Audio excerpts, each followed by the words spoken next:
Bienvenue à l'heure du conte, pour écouter de belles histoires, pour écouter de fabuleuses fables. Les fables de Jean de La Fontaine ont été écrites au XVIIe siècle, vers les années 1660. Cela fait plus de 350 ans qu'elles ont été écrites. Or, à cette époque, on ne parlait pas tout à fait le même langage. Aujourd'hui, on parle d'une toute autre façon. Aussi, les marionnettes vont vous les raconter avec les mots d'aujourd'hui. Pourtant, malgré le temps passé, leur message reste toujours actuel. Vous allez certainement en reconnaître quelques-unes. Il était une fois un renard qui se promenait dans la campagne. Il cherchait quelque chose à manger. Il avait faim. Quand soudain, au sommet d'un arbre, il a vu un animal que vous connaissez certainement. Un corbeau. Et dans son bec, ce corbeau tenait un gros fromage. Alors le renard s'est dit « voilà quelque chose de bon à manger ». Alors il s'est approché, il a dit « Hey, bonjour, monsieur le corbeau. Oh, vous avez l'air en forme aujourd'hui. Vos plumes brillent. Vous êtes vraiment très beau, très élégant. Et je suis sûre qu'en étant aussi élégant, vous avez une voix magnifique. Je suis sûre que votre chant est merveilleux. » Le corbeau ne se sent plus de joie. Alors, que fait-il pour montrer sa belle voix? Il ouvre un large bec. Et hop, il laisse tomber le fromage. Alors le renard court et va la chercher. Oh, mon fromage est tombé. Hop, il attrape le fromage. Ah, monsieur du corbeau, je vous ai joué un vilain tour. Cette leçon, ce fromage vous servira de leçon. Allez, au revoir. Et le corbeau resta là tout seul, sans le bon fromage qu'il comptait manger. Eh oui, cette leçon vaut bien un fromage, sans doute.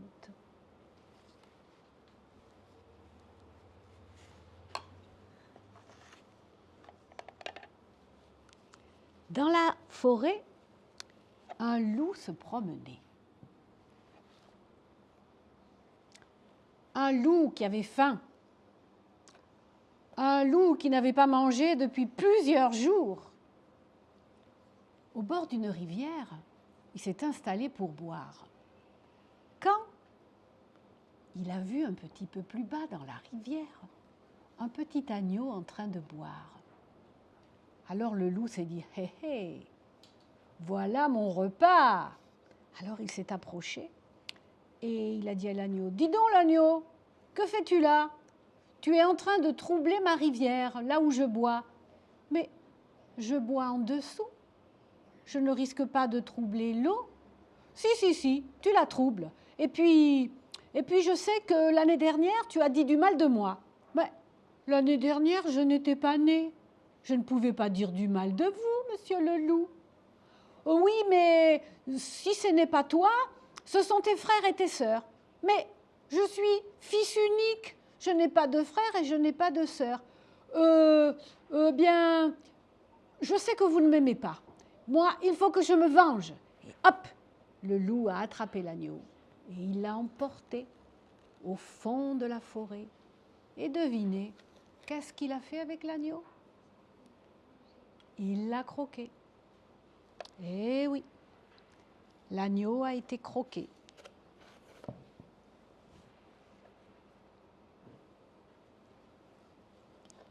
Dans la campagne, au bord de la forêt, habite une tortue. Et cette tortue aime bien se promener. Aujourd'hui, elle a décidé d'aller faire un grand tour jusqu'à la rivière. Mais la rivière, pour une tortue, c'est loin. Parce qu'une tortue, elle a de toutes petites pattes. Et qu'est-ce qu'elle a sur son dos? Sa maison. C'est lourd à porter. Mais elle s'est dit, j'ai le temps, j'arriverai bien quand j'arriverai. Elle a rencontré un lièvre qui courait, qui sautait. « Hey, bonjour Madame la tortue !»« Hey, bonjour lièvre, où vas-tu comme ça ?»« Oh, ben je me balade par-ci, par-là. Et toi ?»« Eh bien moi je vais à la rivière. »« À la rivière ? Mais c'est très très loin d'ici la rivière. Tu n'y seras pas avant la nuit, mais j'ai tout mon temps. Je vais doucement. Ah, tu n'y arriveras jamais. Mais si, j'y arriverai. Et avant la nuit. Et je pourrai baigner mes petites pattes dans l'eau de la rivière. Alors là, c'est totalement impossible. Eh bien, écoute, je fais un défi avec toi. Je suis sûre que si on fait la course, j'arrive avant toi. Alors ça, c'est la meilleure de l'année. C'est totalement impossible. Tu ne peux pas arriver avant moi. Je cours bien plus vite que toi. Bon, mais si tu veux, j'accepte le défi. Vas-y, tu peux partir. Je te laisse un petit peu d'avance. Et la tortue est partie. Et le lièvre s'est installé. Il a dit, bon, j'ai le temps, hein. J'ai le temps, moi. Et la tortue a continué son chemin. Baline, balane, baline, balane. Le lièvre s'est dit, oh, je vais faire une petite sieste. Parce que la tortue, elle va tout doucement. Baline, balane, baline, balane. Et puis le lièvre a dormi tout l'après-midi. Et quand il s'est réveillé, oh! Et la tortue était presque arrivée.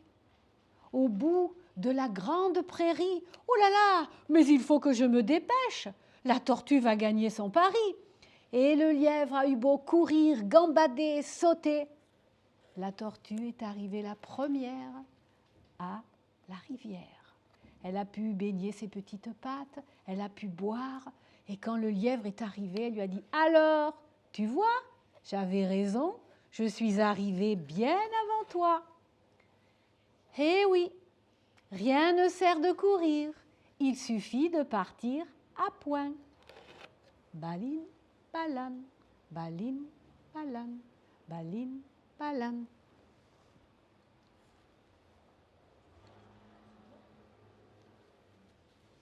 Dans la forêt se promène le loup. Il a faim. Il a très très faim. Tellement faim qu'il sort de la forêt. Il sort de la forêt pour aller voir un peu s'il y a quelque chose à manger dans les prés, dans les villages, dans les fermes à côté. Et là, il rencontre un chien, un beau chien. « Hé, que fais-tu là, le loup, hors de la forêt ? C'est dangereux pour toi. »« Ah oui, je sais, mais je cherche à manger. J'ai très très faim. Dis, tu pourrais pas me donner quelque chose à manger ? Ah, toi, tu sembles bien nourri, tu es bien gras. » Ben oui, parce que moi, j'habite dans une ferme. Et qu'est-ce que tu fais dans cette ferme ? Eh bien, moi, je surveille. C'est mon métier. Je monte la garde. Et si jamais quelques voleurs arrivent pour venir chaparder dans la ferme, eh bien moi, j'aboie et je préviens mes maîtres. Et en récompense, tous les soirs, on me donne une grande gamelle, plein de bonnes choses à manger. C'est pour ça que tu me vois là, bien beau, bien gras, bien nourri. Oh, mais tu crois que moi aussi je pourrais venir t'aider ? Ah, je ne sais pas. Je ne sais pas si mes maîtres seraient d'accord. Et puis, le loup a regardé le chien. Il lui a dit, mais qu'est-ce que c'est que tu as là autour du cou ? Ben, c'est un collier. Un collier ? Qu'est-ce que c'est que ça, un collier ? Eh bien, un collier, c'est parce que le soir, mon maître, il m'attache, il a peur que je m'échappe pendant la nuit. Tu es attaché ? Ben oui, mais ce n'est pas grave, ça ne fait pas mal. Oh, privé de liberté, mais je ne pourrai jamais supporter ça. Même si je suis maigre, même si je meurs de faim, je préfère à toute autre chose, ma liberté. Courir dans la forêt, courir dans les prés, même si j'ai le ventre vide. Adieu le chien, adieu le loup. Et le loup est reparti dans sa forêt. Et le chien est reparti dans la ferme.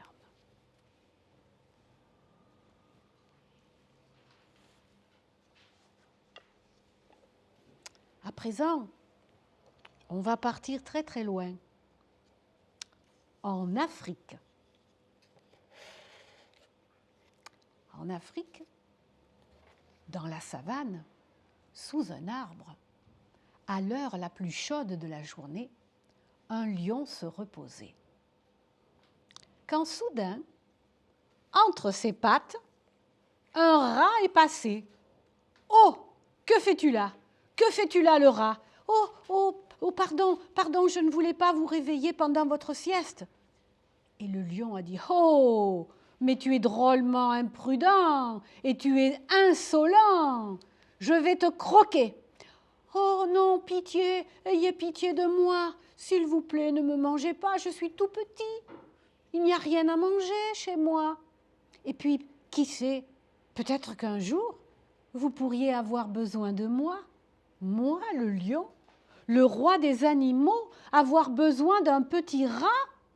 Mais tu te moques de moi. Ah, ah, ah, ah, ah, ah, il s'est mis à rire, il lui a dit, écoute, je te laisse la vie sauve, parce que ça faisait longtemps que je n'avais pas ri comme ça. Allez, va-t'en et ne reviens plus sous mes pattes. Au revoir et merci. Et le rat vite parti se cacher. Mais à quelque temps de là, alors que le lion se promenait dans la savane, il est tombé dans un trou. Vloum ! En fait, il est tombé dans un piège. Et quand il a essayé de sortir du trou, il s'est rendu compte qu'il était enfermé dans un filet très solide. Alors, le lion s'est mis à rugir, à crier, à hurler, à se débattre. Mais rien n'y faisait. Le filet était bien solide et le lion était prisonnier. Mais il a tellement crié, il a tellement hurlé, il a tellement rugi que le petit rat a tout entendu. « Hé, mais oh là là, que s'est-il passé ? Je suis prisonnier. Oh, mais je peux vous aider ? Mais non, bien sûr que non. Tu es beaucoup trop petit, tu ne peux pas m'aider. Oui, je suis petit, mais moi, j'ai des bonnes dents. Je peux grignoter et je peux ronger les mailles du filet. » Et c'est ce que le rat a fait. Cric. Et il a grignoté. Oh, il a mis du temps. Mais au bout de plusieurs heures, enfin, il a réussi et le lion a pu se libérer. Oh, je ne pensais pas un jour, moi, le lion, le roi des animaux, avoir besoin d'un petit rat comme toi.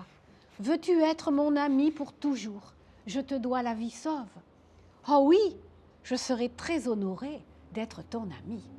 Et depuis ce jour-là, eh bien, le lion et le rat sont devenus les meilleurs amis du monde. Parce que dans la vie, souvent, on a besoin d'un plus petit que soi.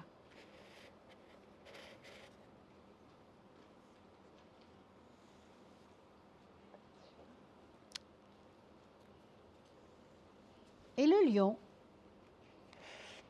est retourné se coucher au pied de son arbre, à l'ombre, pour faire la sieste, pendant que le rat, lui, était parti pour chasser.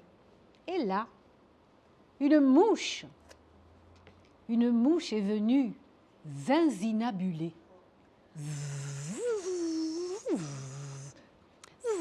Oh, va-t'en.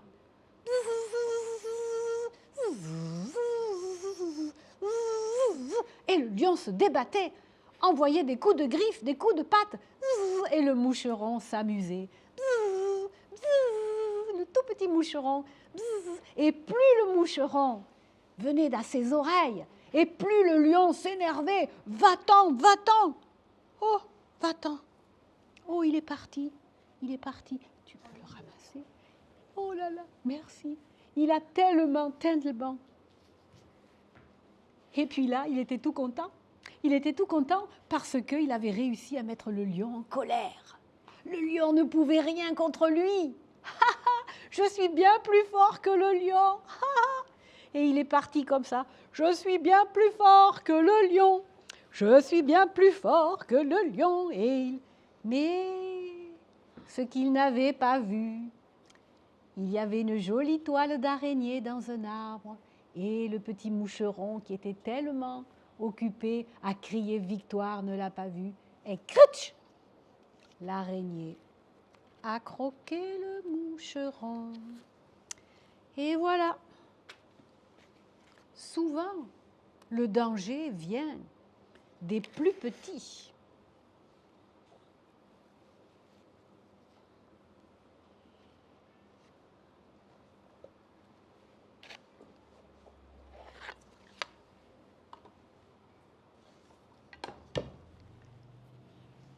Il était une fois dans un pré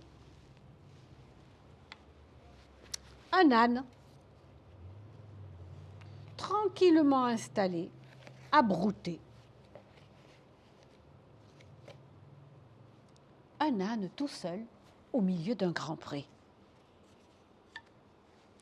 Passe par là 2 voleurs. Oh oh! Tu as vu ce que je vois? Un âne tout seul. Ce serait vraiment bien si on le volait. On pourrait le vendre. Non, non, non, non, on ne va pas le vendre. On va le garder pour pouvoir porter plein de choses, toutes les choses qu'on va pouvoir voler. Ainsi, on ne sera plus fatigué. On aura quelqu'un qui portera tout à notre place. Non, moi je te dis qu'il faut le vendre. Non, il faut le garder. Mais non, il faut le vendre. Non, il faut le garder. Et ils ont commencé à se disputer. Ah, une dispute terrible qui a éclaté. Et ils ont commencé à s'envoyer des baffes et des claques et des gifles. Mais non, je te dis qu'il faut le vendre. Mais non, il faut le garder. Sur ces entrefaits, l'âne qui broutait tranquillement dans le pré a vu arriver un 3e voleur. Ouh, un âne tout seul. Mais que font-ils là-bas? Ils se disputent. Oui, aïe, non, il faut le vendre. Non, il faut le garder. Oh, mais moi, je vais prendre l'âne et tout doucement, sans que les 2 voleurs s'en aperçoivent, et il est parti avec l'âne. Et voilà. Voilà ce qui arrive quand on est trop gourmand.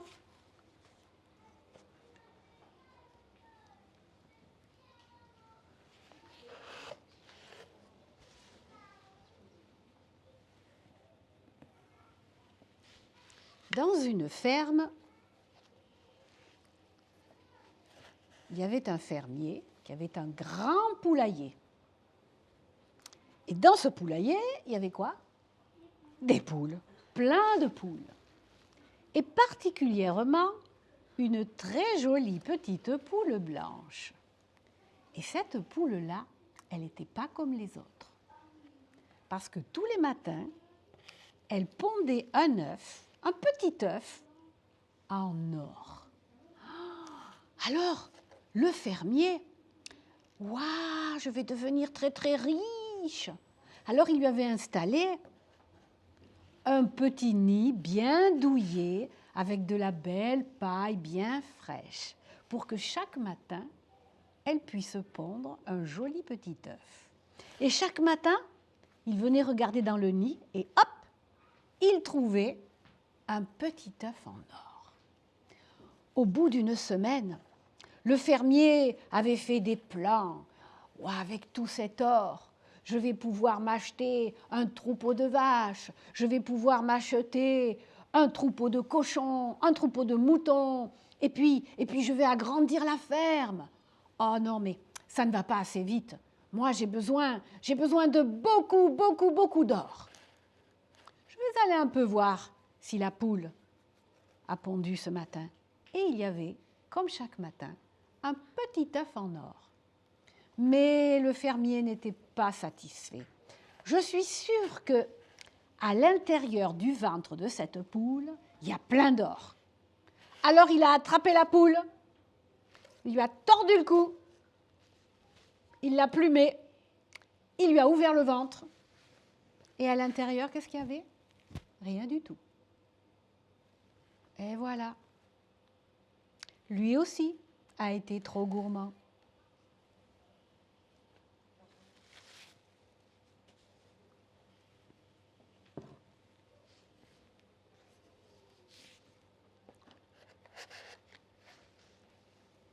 Dans le petit village à côté de la grande ferme,